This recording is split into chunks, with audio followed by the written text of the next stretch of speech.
Hello dear student, Shri coaching classes में आपका बहुत बहुत स्वागत है। आज इस वीडियो में हम आपको लेकर आए हैं कक्षा 11वीं के प्रश्न बैंक के अध्याय 12 के उत्तरों को। इसमें आज हम जानेंगे 1 अंक वाले प्रश्नों के उत्तर और इसके बाद हम अगले वीडियो में आपको लेकर आएंगे 5 अंक वाले प्रश्नों के उत्तर। इस वीडियो में जो है आज हम इनको हल करने वाले हैं, तो ध्यान से आप सुनें, समझें और लिखें। पहले प्रश्न में पूछा है कि कार्बन में निम्नलिखित में से कौन सी संकरणावस्था नहीं पाई जाती। मतलब कार्बन जो होता है उनमें कौन कौन सी संकरणावस्था पाई जाती है और कौन सी नहीं पाई जाती, ये हमें इसमें बताना है। तो आपको बता दें कि कार्बन जो है पी ब्लॉक का तत्व है, इसलिए इसमें एस और पी से संबंधित जो भी संकरण होते हैं वो आ जाते हैं, जैसे कि sp संकरण, sp2 संकरण, sp3 संकरण। लेकिन इसमें डी कक्षक नहीं होता है, इसलिए इसमें sp3d संकरण नहीं पाया जाता। तो इसका जो राइट आंसर हो जाएगा चौथा वाला sp3d संकरण इसका राइट आंसर हो जाएगा। इसके बाद हमारा जो है प्रश्न क्रमांक दूसरा पूछा है, एक यौगिक दिया हुआ है, यहाँ पर आपको दिख रहा होगा कि ये CH2 double bond CH single bond CH CH2 CH C triple bond CH।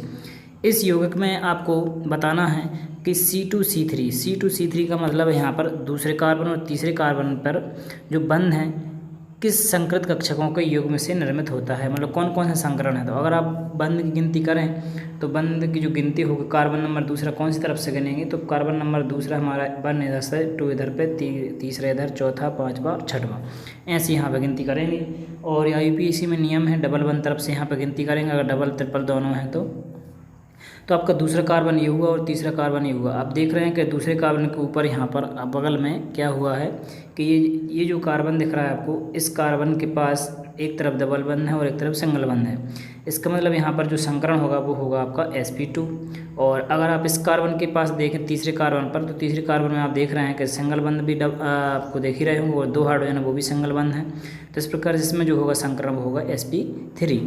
ठीक है, तो sp3 इसमें संकरण हो जाएगा। तो जो युग्म बना C2 और C3 के बीच में वो बना sp2 sp3। तो इसका जो राइट आंसर हो जाएगा आपका वो हो जाएगा तीसरा वाला sp2 sp3। इसके बाद हमारा जो नेक्स्ट प्रश्न है तीसरा, कि निम्नलिखित अणुओं में से प्रत्येक में कितने सिग्मा तथा पाई आबंध हैं। आबंध का मतलब होता है बंध। तो कितने बंध हैं अणुओं में आपको ये यहाँ पर बताना है। तो यहाँ पर प्रश्न थोड़ा सा मिसप्रिंट है। ये जो अणु आपको दिया हुआ है, इस अणु में आपको सिग्मा और पाई बंध की संख्या बताना है, जो कि यहाँ विकल्प फर्स्ट गायब करके यहाँ पर प्रश्न को यहाँ पर कर दिया है। तो इसमें आपको सिग्मा पाई बंध देखना है। तो आपको हम बता दें कि जितने भी सिंगल बंध होते हैं वो सब सिग्मा होते हैं, और जहाँ पे भी डबल या ट्रिपल बंध होते हैं वहाँ पर एक सिग्मा रहता है और एक पाई बंध रहता है आपका। ये आप अच्छे से याद रखें।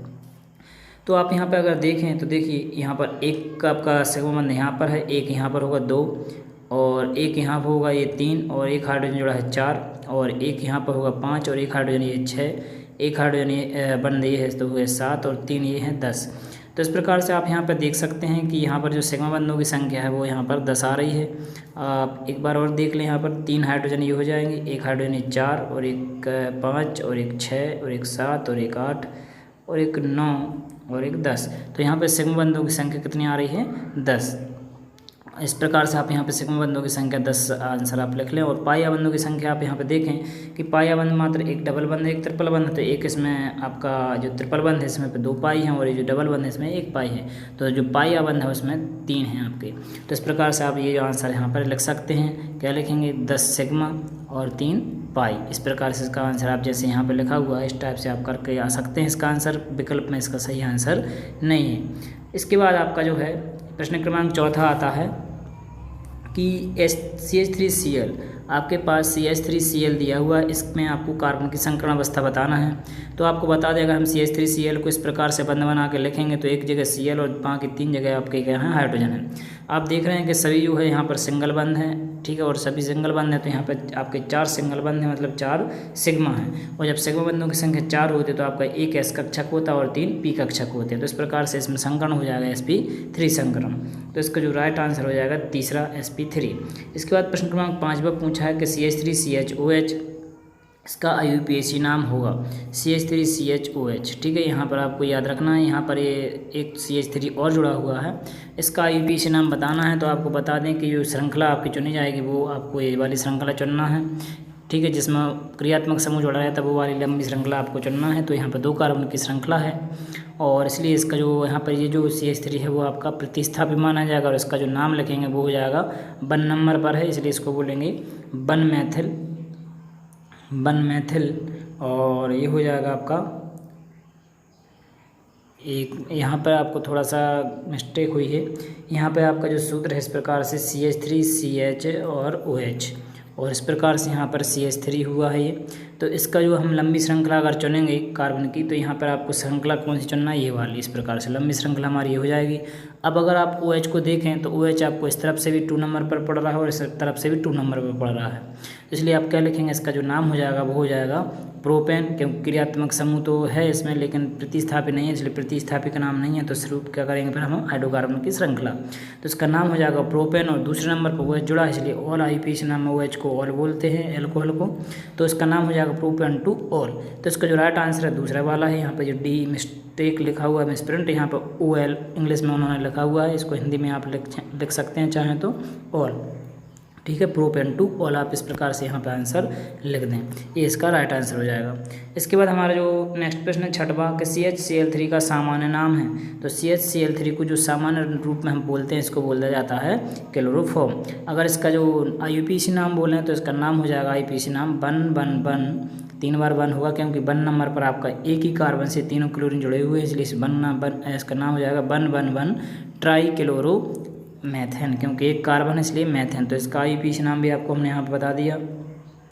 इसके बाद हम बात करते हैं प्रश्न क्रमांक 7वें की, और इसमें एक कार्बोधनायन दिया हुआ है CH3 और प्लस। इसका मतलब यहाँ पर कार्बन में जो है इलेक्ट्रॉन की संख्या कम बची है, 3 हाइड्रोजन है मात्र इसमें, मतलब 3 सिग्मा बंध हैं, और 3 सिग्मा बंध होते हैं मतलब आपका एक इस कक्षक भाग लेगा, और आपको 3 कक्षक करना है, इसलिए आपको एक तो इसके हो गए, 3 और 2 और करना है। तो इस प्रकार से इसका जो संकरण हो जाएगा वो हो जाएगा sp2। तो इसका जो राइट आंसर हो जाएगा दूसरा वाला sp2 संकरण। इसके बाद प्रश्न क्रमांक 8वां दिया है कि निम्न युग्म में कौन सा आवन अधिक ध्रुवीय है। अधिक ध्रुवीय आपको यहाँ पर बताना है कि जो ज़्यादा ध्रुवीय हो। ध्रुवीय ज़्यादा वो होता है जिसमें ज़्यादा आपके धन और ऋण में जो टूट सके। तो यहाँ पे आप देख रहे हैं कि CH3H है, यहाँ पर मैथेन है, यहाँ पर आपका मैथिल ब्रोमाइड है, ये आपका मैथिल अल्कोहल और मैथिल सल्फाइड है, थायोसल्फाइड कह सकते हैं, और यहाँ पर एमीन है मैथिलामीन, और यहाँ पर ये मैथिल अल्कोहल है। तो यहाँ पर ज़्यादा ध्रुवीय जो बंद हो जाएगा आपका वो होगा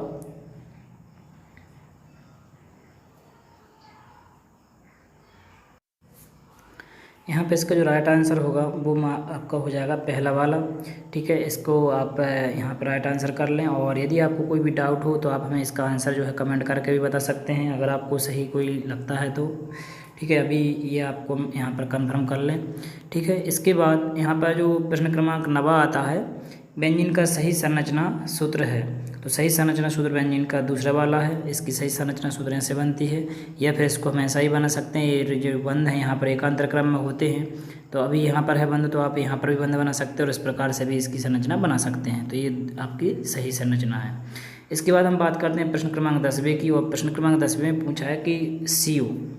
अब आप ये CO का जो बंध है आप इस प्रकार से भी लगा सकते हैं और इस प्रकार से भी लगा सकते हैं। मैं किस क्रियात्मक समूह को दर्शाता, तो ये होता है कीटो समूह यानी कीटोन समूह, ठीक है। इसके बाद प्रश्न क्रमांक 11वां है, तो प्रश्न क्रमांक 11वें में आपको दिख रहा होगा एक लाइन दी हुई है बॉन्ड रेखा, जिसमें आपको यहाँ पर 4 जगह पर कोने दिख रहे हैं। तो यहाँ पर 4 जगह कार्बन होंगे, मतलब 4 कार्बन हैं, और 2 जगह डबल बंध हैं। यहाँ पर एक कार्बन होगा, एक कार्बन यहाँ पर, एक कार्बन यहाँ, एक कार्बन यहाँ। तो दूसरे और तीसरे कार्बन पर आपको डबल बंध दिख रहा होगा, तो इसका जो नाम हो जाएगा ब्यूट 1,3 डाईइन, यानी इसका जो राइट आंसर हो जाएगा दूसरा वाला हो जाएगा ब्यूट 1,3 डाईइन। आप इसको हिंदी में चाहें तो डाईइन इस प्रकार से लिखें, डाई और इन, ठीक है। और बाकी ब्यूट आप इस प्रकार से लिख सकते हैं, ब्यूट 1,3 डाईइन, ठीक है। तो ये इसका राइट आंसर है। इसके बाद प्रश्न क्रमांक 12वें की बात करें हम, तो यहाँ पर आ जाता है कि कौन सा अम्ल पाया जाता है सिरके में। तो सिरके में पाया जाता है एसिटिक अम्ल, जिसका सूत्र होता है CH3COOH। ये आपको अच्छे से याद रखना है। इसके बाद हम बात करते हैं प्रश्न क्रमांक 13वें की, और प्रश्न क्रमांक 13वें में पूछा है CH3CH2OH का सही IUPAC नाम है। तो इसका राइट आंसर हो जाएगा प्रोपेनॉल। तो यहाँ पर ये प्रोपेन 1 नंबर पर OH है, इसलिए 1 का आपको लिखने के बाद जो 0 1 दिख रहा है ये गलत छप गया है। यहाँ पर आप देखें प्रोपेन लिखने के बाद डैश लगाने के बाद आप यहाँ लिखें 1 और ऑल, इस प्रकार से आपको ये रखना है। जो ऑल यहाँ पर लिखा हुआ वो 0 1 लिखा गया है, इसको इंग्लिश नेम की वजह से ऐसा मिसप्रिंट हुआ है। तो आप हिंदी में यहाँ पर प्रोपेन 1 ऑल यहाँ पर लिख लें। इसके बाद हमारा जो 14वां प्रश्न आता है, इसमें पूछा है कि 2 क्लोरोहेक्सेन का सही संरचना है।